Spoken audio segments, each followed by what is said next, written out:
If you're experiencing issues with Rocket League multiplayer not working, follow these steps to troubleshoot and enhance your gaming experience.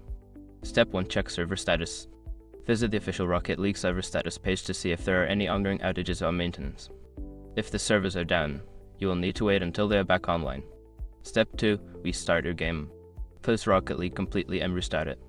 This can help resolve temporary glitches or connection issues that may be affecting multiplayer functionality. Step 3. Verify game files.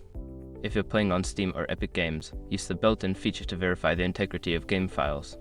This process will check for any corrupted or missing files and replace them as needed. Step 4. Check network connection. Ensure your internet connection is stable.